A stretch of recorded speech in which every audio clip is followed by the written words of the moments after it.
Ang hotel, susi ang binibigay sa'yo. But nowadays, meron ng key card na sinasabi. At mayroon akong experience sa key card. Bakit ibinulsa ko yung key card ng isang hotel? Maganda yung hotel kasi ganun na yung susi. Hindi ko alam na nalaglag. Pagkatapos, I was enjoying yung sa plenary. Mamaya ay hinahanap ko yung susi. May nag-abot sa akin. So, nalaglag ko pala. Ang kabilin-bilinan dun sa may front desk, huwag iwawala yung susi. Kayo ba nasubukan niyo nang mawala ng susi? Ayan, Sino yung marami ng susi pero hindi na alam kung saan isusuksok?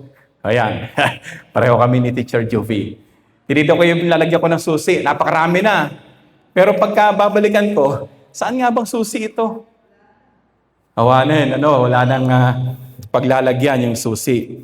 Yung ating gate dyan sa harapan ng ating iglesia, ay ilang beses na rin pinalitan ng padlock, dahil sa susi. Hindi na makita yung mga susi. Ito ba yung pag-uusapan natin ngayong umaga, mga kapatid? At ang pamagat ng ating pag-uusapan ngayon is access to God's grace by faith. Yan. Tayo po ay manalangin.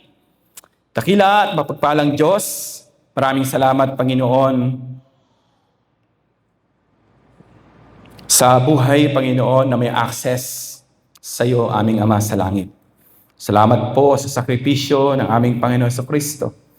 Salamat po sa ginagawa ng Banal na Espiritu, aming Ama, upang kami din po ay maging pintuan, Panginoon, para po sa iba, O Lord, na naghahanap ng matutuluyan ng buhay na walang hanggan sa piling mo. Tulungan mo kami, Lord, na sa pamamagitan ng mensahe ngayong umaga ay may open, Panginoon, ang aming puso at aming isipan sa mga bagay na may katotohanan at kabanalan patungkol sa iyo. Patnubayan mo po, Panginoon, ang iyong lingkod. Patnubayan mo ang bawat sa amin. At itago mo kami, Panginoon, sa iyong krus. Napanalangin namin ito sa pangalan ni Jesus na aming tagapagligtas. Amen. Ayan. Natutuwa tayo dahil nandyan yung pamilya ng Abalos at saka yung pamilya ng De Leon. God made a way na makilala natin sila at pati yung kanilang pastor sa San Carlos ay nakilala ko sa pakikipag-ugnayan. We're trying to reach them out kasi nagpaplano po silang magpakasal. And piniliwanag po natin sa kanila na sa panahon ngayon ay hindi na ganoon yung magpakasal. Palapakan po natin ng Panginoon sa buhay ng ating mga kapatid. At alam niyo po, isa sa napagkasunduan natin sa kanila ay bago sila ikasal o bago natin tanggapin sila, lagi meron tayong pre-counseling marriage. And we invited the whole family. Kaya nandyan po yung pamilya ni John Michael. Ismael po, John Ismael. At nandyan nandiyan ba si Melanie? Ayan. Nagkataon na itong si Melanie ay diyan pala nagtatrabaho sa Filmec. Ang galing ni Lord, hindi ba? Pinagdudugtong-dugtong niya yung mga gusto niyang mangyari sa ating iglesia, sa ating pananampalataya. Melanie, maraming tiga-Filmec dito. Ayan, anak, kayo ka nga Christian. Ayan. Andyan si Brian. Asan si JL? Ayan, tayo ka anak. Ayan. Sino pa ba ang tiga-Filmec? Si Kuya Mike, can you please? Ayan. O anak, tignan mong mabuti. Yan yung mga tiga-Filmec. Okay? So si Kuya Mike ay nag-retire na. Pero itong dalawang ito, kasalukuyang nanggugulo doon sa Filmec. Amen po ba? So, God in His wonderful ways, ay hindi siya napagod o hindi siya nagkulang, kung paanong tayo na mga makasalanan ay magkaroon po ng access doon sa langit, doon sa buhay na walang hanggan, sa pamamagitan ng ating pananampalataya. At ito po yung pag-uusapan natin ngayong umaga, mga kapatid. Access to God's grace by faith. Ang sabi po dun sa verse 2, napakaganda pong balikan, tinamasa natin ang kagandahang loob ng Diyos. Pagka sinabi natin tinamasa, parang ang sinasabi nun ay lahat na nakapaloob doon sa kagandahang loob na yon ay ipinagkaloob na sa iyo at sa akin ng ating Panginoong Hesukristo. Tanging sa grasya ni Jesus lamang natin makakamtan ang favor ni Lord. Not from our self-reliance, hindi sa ating mga kakayahan o sariling effort. Tandaan po natin, ito ay dahil lamang sa grasya ng ating Panginoon. Sabihin mo sa kapatid mo, sa katabi mo, kapatid, grasya lang. Sige po, sabihin po natin sa ating mga kapatid. Huwag natin kakalimutan yan, Hindi dahil nakapag-aral tayo, hindi dahil lalaki tayo, hindi dahil mas matanda tayo, hindi dahil mas bata tayo, hindi dahil may impluwensya tayo. Kaya tayo nagkaroon ng access do sa grasya ng Panginoon. Ito ay dahil lamang sa kalooban ng ating Panginoon sa pamamagitan ng kanyang anak, ang ating Panginoong Hesukristo. Resting in Christ, secured unmerited grace, ay nagdadala sa atin sa tunay na diwa ng ating pagiging born again. Ng ating pagiging mananampalataya. Nung dahilan kung bakit ikaw at ako ay tinawag ng ating Diyos. Nang dahil lamang sa ating pananampalataya, at kung kayo po ay nag-care group, kung ma-attend po kayo sa inyong care group, ito yung isa sa mga diniscuss ngayong linggo na ito sa ating mga care group session. Meron tayong direct access to God at nagapi o nadadaig ng ating pananampalataya ang kasalanan na siyang naghihiwalay sa atin sa grasya ng Diyos. Kaya nga ngayong tayo ay pinatawad na o born again. Tandaan nating ito ang nagiging daan upang tayo ay magkaroon ng access sa Ama sa pamamagitan ng ating Panginoong Hesukristo. Isa din po sa naging paksa sa mga care group session ay yung salitang born again. In the early 80s, hindi masyadong kilala ang salitang born again. At marahil sa grasya na rin ng Panginoon, minarapat niya na ito ay mas maunawaan ng mundo, mas maunawaan ng tao. Kasi during that time, in the early 80s, para bang magkaiba yung tinatawag o yung nagkiklaim na sila ay born again kesa doon sa mga traditional na mga denomination. At kasama doon yung sa atin, Kaya nga doon sa istoryahan, sa isang care group session namin, kasi yan ang tanong, sa sharing. Ano yung pagkakaintindi mo, nung naiisip mo, kapag nababanggit yung salitang born again, sa mga pag-uusap, may tinanong. At ang sagot daw niya hindi Methodist ako. Hindi ako born again. Meron po ba? So marami sa atin na hindi ito lubos na naunawaan. At again, since we are speaking or talking about the grace of God, minarapat niya na itong mga lumabas na mga denominations, na mga fellowship in our time, ito yung lagi nilang sinasabi na they are born again. At marahil kung ikaw ay United Methodist ng mga unang panahon na yon, pagka sinabing born again sila at ikaw ay United Methodist, parang may question ka sa sarili mo. Bakit hindi nasasabi sa amin? Ano ba yung sinasabi tungkol sa born again? At napakaganda ng timing ng paksa doon po sa ating care group. Kasi ito ay naipaliwanag, na-i-discuss. At kapag tinanong mo sila ngayon, kung sila ay born again, hindi na gano'n yung kanilang sagot, kung hindi isang malakas na amen. Tama po ba? Sino po yung born again? Taas po ang kamay. Tayo, marami pa rin ang hindi. Born again ka. Pag tinanggap mo si Jesus sa buhay mo, nagsimula kang lumakad sa iyong pananampalataya, yung proseso na ginagawa ng Banal na Espiritu ay nangyayari sa buhay mo. At dahil doon, naipanganak kang muli. Bagong buhay. Bagong nilikha sa harap ng ating Panginoong Jesucristo. Kaya nga tayong mga pinatawad na o naging born again, tandaan nating ito ay nagiging daan upang tayo ay magkaroon ng access sa ating Ama. Pangalawa po na sinasabi doon sa verse 2, tayo'y nagagalak dahil sa pag-asang tayo'y makakabahagi sa Kanyang kaluwalhatian.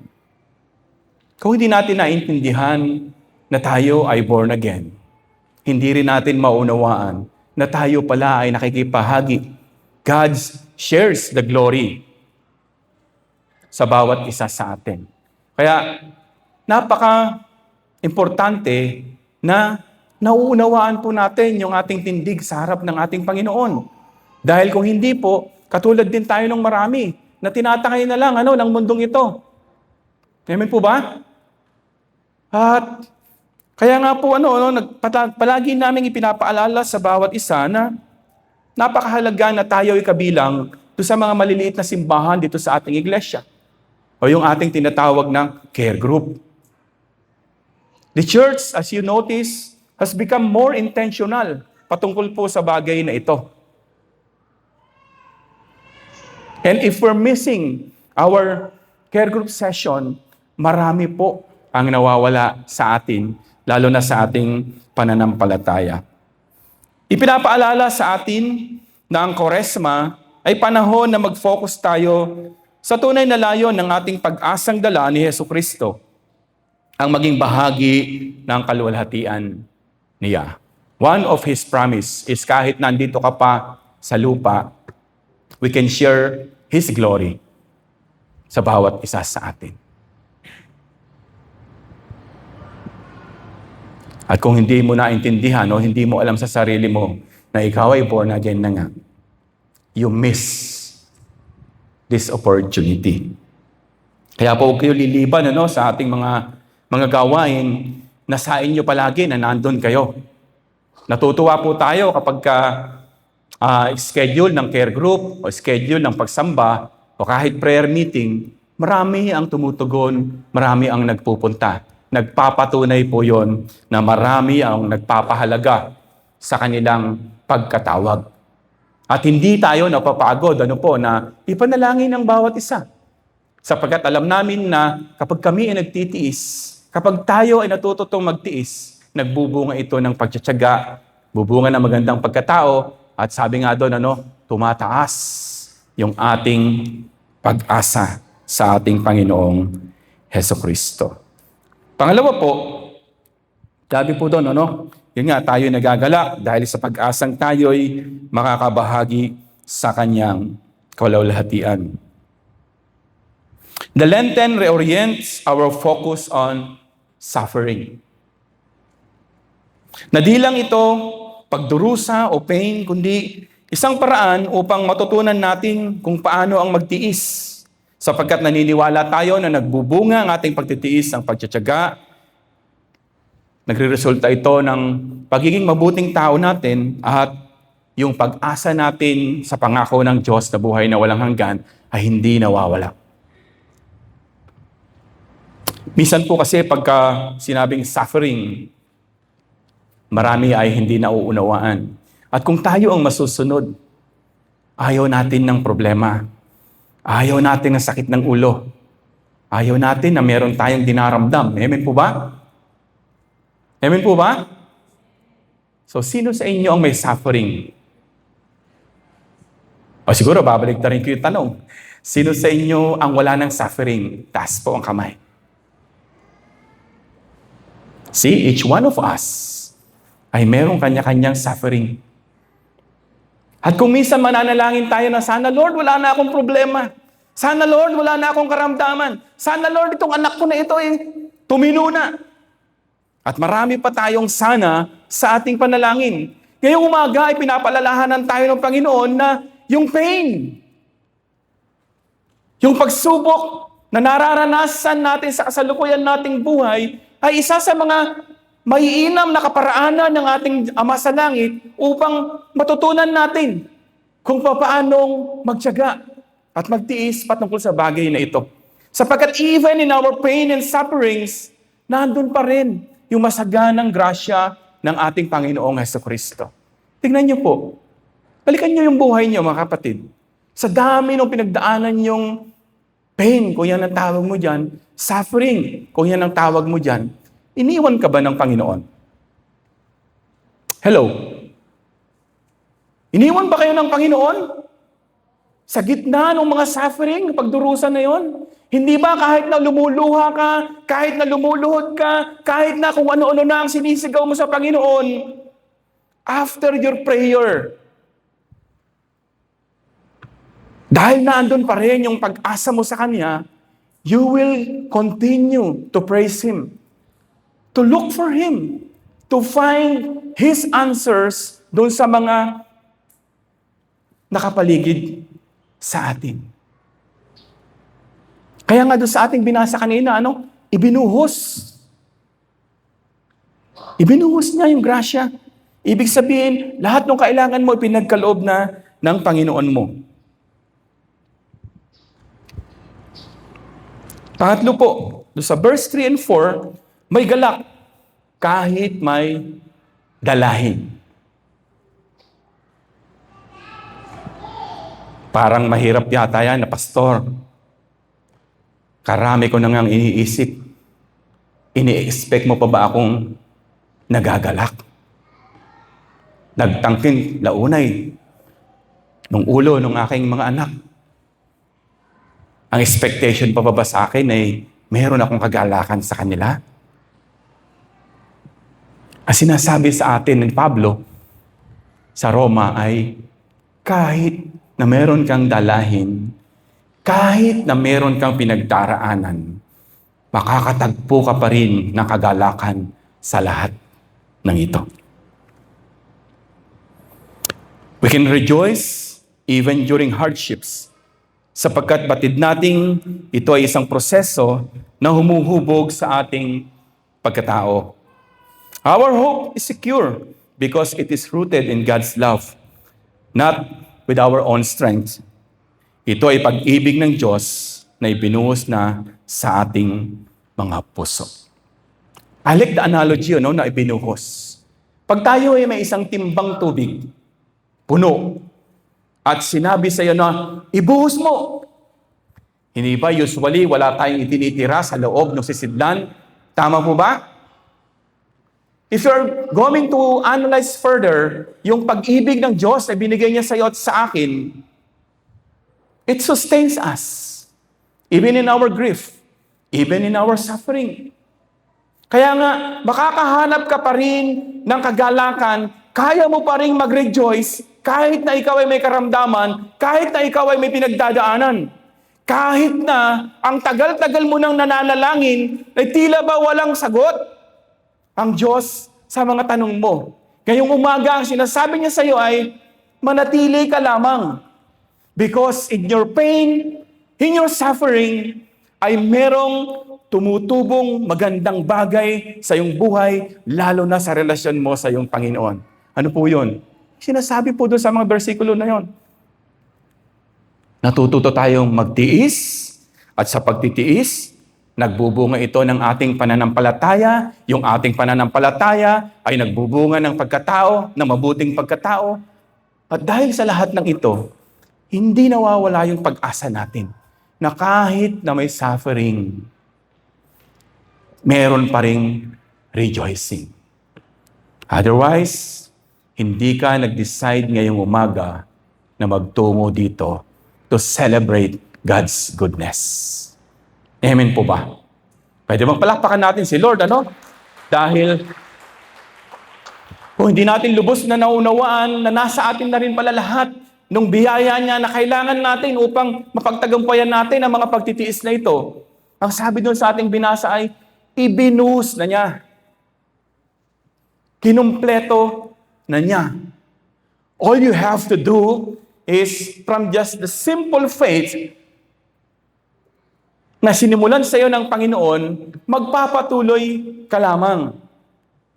Na kahit na meron ka ng pananampalataya, ay hindi naman tinanggal pala ni Lord yung mga pagsubok sa buhay mo. At kung hindi mo titignan ito ng katulad ng pagtingin ng mga disipulo, ay talagang hihinto ka na. Dahil sabi ko nga, sino ba naman ang gustong mag-suffer? Wala naman talaga.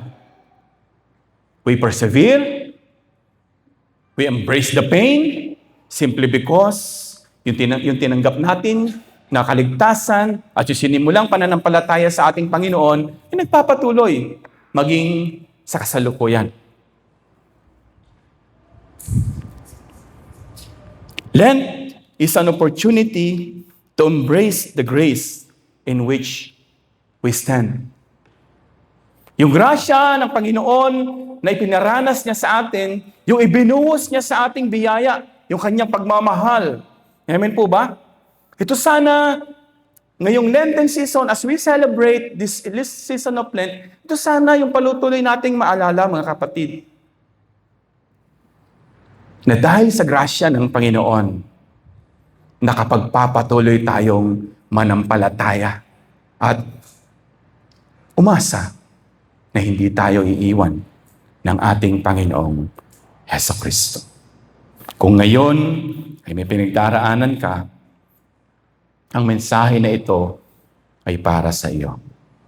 Our access to grace by faith allows the Holy Spirit to transform us through the trials we face. Kahit na may pagsubok pa rin sa kabila ng ating pagiging born again, ang mga trials na ito ang nagpapabago at nagpapataas ng ating pananampalataya. I hope by this time, naunawaan na natin kung bakit doon sa simple prayer na yon, nagsimulang samahan tayo ng Panginoon sa simpleng pananampalataya na yon. At yung simple na yon, unti-unti, naunawaan na natin na ganun pala ang maging born again, ganun pala ang maging pinanganak na muli sa Espiritu. At dahil ako ay born again na, magpapatuloy ako na kahit na may problema, pagtitiisan ko. Dahil lumalago ang aking pag-asa, natututunan kong magtiis. Dahil kung hindi ko babagtasin ang lahat ng ito, papaano ko patutunayan sa iba na naghahanap ng kaligtasan yung grasya na nararamdaman ko every time I feel alone. Every time na meron akong dinadaan ng pagsubok. Ang paglalakbay natin sa Kwaresma ay hindi lamang dahil sa krus. Bagkus ito ay dahil sa pag-asa at sa karakter na nahuhubog sa pamamagitan ng ating pananampalataya. Habang ang ating pag-asa ay nakatuon sa parating na pagkabuhay na muli ng ating Panginoong Hesukristo, nawa po, patuloy nating alalahanin na nabubuhay na tayo ngayon dahil sa grasya ng ating Panginoon. Nagkaroon po tayo ng access, ng daan, ng tulay sa grasya na ito dahil lamang po sa sakripisyo ng ating Panginoong Hesukristo. Magandang umaga po. Purihin natin ang ating Panginoon.